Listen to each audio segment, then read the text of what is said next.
समाधि समयातीत है जिसे मोक्ष कहा जाता है। इस मोक्ष को ही जैन धर्म में कैवल्य ज्ञान और बौद्ध धर्म में निर्वाण कहा गया है। योग में इसे समाधि कहा गया है। इसके कई स्तर होते हैं।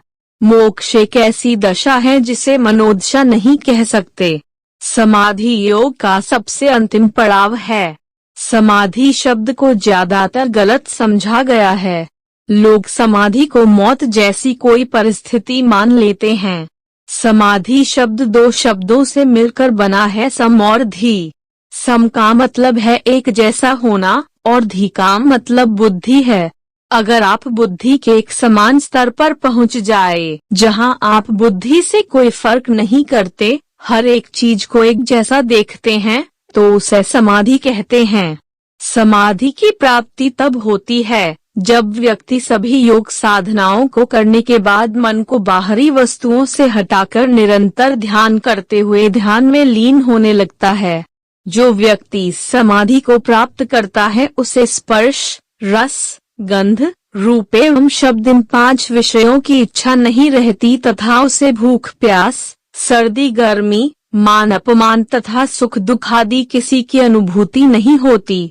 ऐसा व्यक्ति शक्ति संपन्न बनकर अमरत्व को प्राप्त कर लेता है। उसके जन्म मरण का चक्र समाप्त हो जाता है। समाधि शब्द सम और धी को मिलाकर बनता है।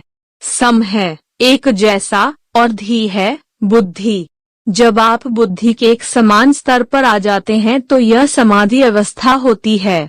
बुद्धि का मूल स्वभाव है अंतर बनाना, फर्क करना, दो चीजों को अलग अलग देखना। आप एक व्यक्ति और एक पेड़ में इसीलिए फर्क कर सकते हैं क्योंकि आपकी बुद्धि काम कर रही है।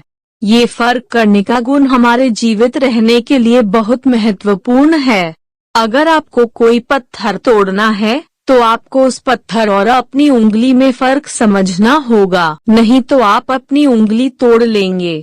फर्क करने का गुण वो साधन है जो आपके शरीर की हर कोशिका में मौजूद जीवित रहने की इच्छा को सहयोग देता है और उसे चलाता है।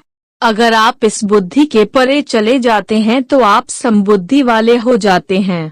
इसका मतलब ये नहीं है कि आपकी फर्क करने की काबिलियत खत्म हो जाती है।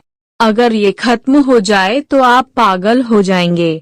समाधि की अवस्था में भी आपकी फर्क करने वाली बुद्धि अपनी सही अवस्था में होती है, पर साथ ही आप इसके परे चले गए होते हैं। आप कोई फर्क, कोई अंतर नहीं कर रहे। आप बस वहाँ हैं और जीवन को उसका सही काम करते हुए देखते हैं। जिस पल में आप बुद्धि को छोड़ देते हैं या उससे परे चले जाते हैं तो फिर कोई फर्क नहीं रह जाता। हर चीज एक हो जाती है, पूर्ण बन जाती है, जो एक वास्तविकता है।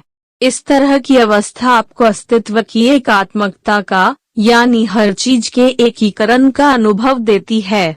दोस्तों, अगर वीडियो पसंद आया है तो प्लीज हमारे चैनल हिमांशु वॉइस को सब्सक्राइब कीजिए, वीडियो को लाइक कीजिए, कमेंट कीजिए और शेयर कीजिए। वीडियो देखने के लिए धन्यवाद।